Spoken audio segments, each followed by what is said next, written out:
thinking on that. The whole deal of should you compare your practice to another teacher's practice when you're going to visit them? Maybe it's not compare. That's what I'm, when you keep saying compare, I'm like, ooh, that gets me. Okay. Mike? Something, I talked about regarding that argument was there are different ways to be effective. There's different ways to be effective. And if I found a method that was effective in my class, and I see something completely different going on in another math class, or any class family, but I'm just focused on math, it's important for me just to watch it, be open-minded about this person might have a more effective way for this particular group of learners. It's something David brought up, like different learners or different types of teachers. So you're asking like him, anything more to offer about that? What Shelley's saying is also valid. Of course, his answer for suggestions might have one or two. But generally speaking, I go into any classroom and say, there's different ways up and down. I want to see a different way. Maybe pick up a journal or two. So it's important for you when you walk in to keep an open mind? Yeah, it's like I do notice that there's a difference in teaching style, but I'm not judgmental of that. I'm just looking for different methods, different way to run an offense, so to speak. Okay, Thomas? Are you piggybacking off what you were saying, or are you going someplace I else? mean, yeah, kind of in You line can go with all then. that. Okay. So, it kind of for me connects to like 12, giving the supportive feedback and constructive advice. It's a challenging skill, and it took me back to that article we read long ago about getting away from the nice, and how do we really give each other that constructive feedback that pushes us forward, and that's a big process, and I think hard to do, and we're all teaching different content areas, so it is going to look different, and so yeah, I mean, that makes me think about these things as well. Yeah. It can be challenging when you're not familiar with someone's content. I think one of the things that's really important, I was talking to Amy and Raina in the back. We were talking about the whole thing of content area versus observing outside of content area and that kind of thing. I think one of the things that's so important is in that debrief, or not in the debrief, in the initial look-fors meeting, it might be really important to add in an element where the teacher who is hosting gives some context about what their class is all about and what they might see when they come in and some of the content information then, so that other teachers feel more comfortable when they walk in. So they know, oh, okay, if I walk into Mark's class, I might be seeing something on genes. And then he told me a little bit about the important elements of genes that he's trying to hit, and DNA and all that kind of stuff. So even though I might not necessarily know all of the content, I have an idea, so then I can kind of move on from there. Another thing to kind of keep in mind with that too is that even if you don't know the content and you're walking into a teacher's class, think about who the intended audience is of that content and the fact that they are not content experts, right? It's the kids. So the kids are all sitting there, and whatever is being presented by the teacher is presumably new to them. So sometimes what I like to do is I like to play the role of a student as I'm sitting there. And I've been in Mike Lord's class where I've actually tried to take the quiz, and then I'm asking the girl next to me for some serious help, which they give very readily, and they're very good. Let that happen. Hey, I'm learning. Right now, yes. But I'm getting the experience from that side of things if I'm not immediately familiar with the content, and that kind of gives me an edge into. So just some things to think about with content.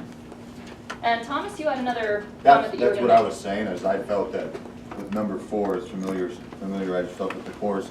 I was just thinking when I went and saw Miss Ruby's class, they were talking about how you get blue eyes and brown eyes, and I was sitting there just going, I don't remember how any of this works, and before I know it, I'd missed half my observation because I was sitting there trying to rework it through my head, and I was getting ashamed of myself because I was in her class in 7th grade, and I don't remember that far back.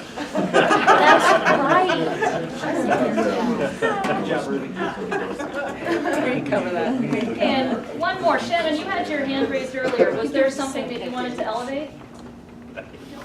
Or did we pass it? I do have my hand up. I let it And then I take too started long. listening and then I forgot. But I'm sure it was profound. Okay, Just trust me on that. okay. Anybody else? One last piece of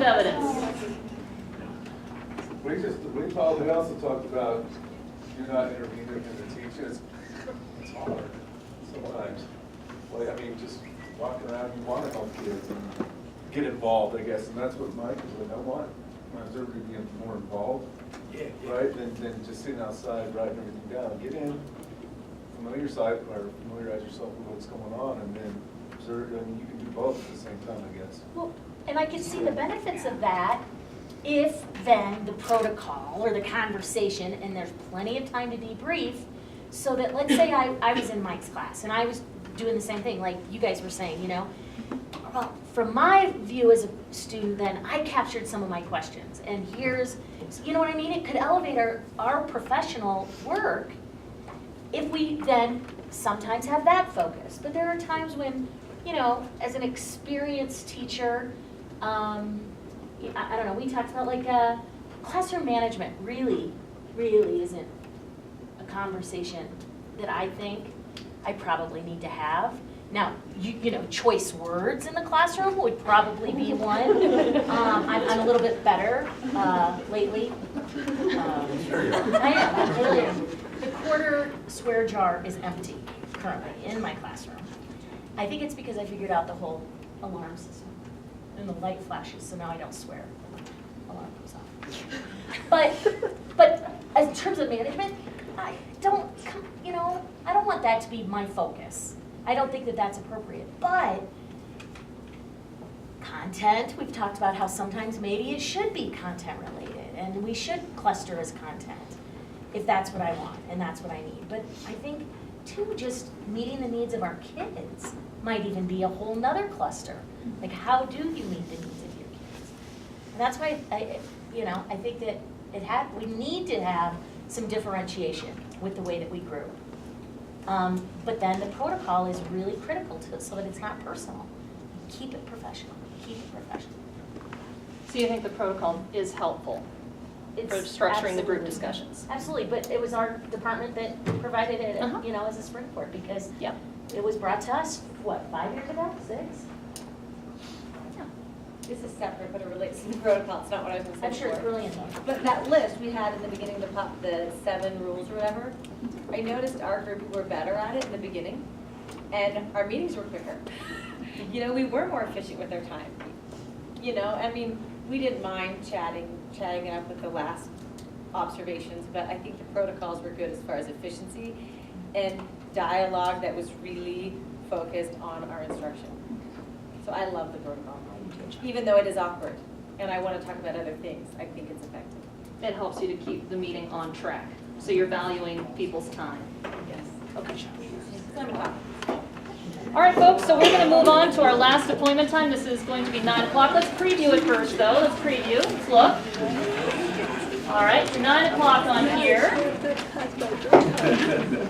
Okay, so for 9 o'clock, this section is going to talk about identifying a focus question. And it's from that same article again. And then there's a question at the bottom to think about, where on page 1 the author says, teacher-driven observation flips this approach, placing the observed teacher as leader and primary learner in the observation process. How does it feel to craft a focus? Is it empowering like the author suggests? Okay, so that's just something that you might add into your discussion, a potential question for you to go over if you so choose. And for this one, because it's shorter, let's take maybe about 5 minutes on that. I think will suffice. So please go ahead and meet with your 9 o'clock.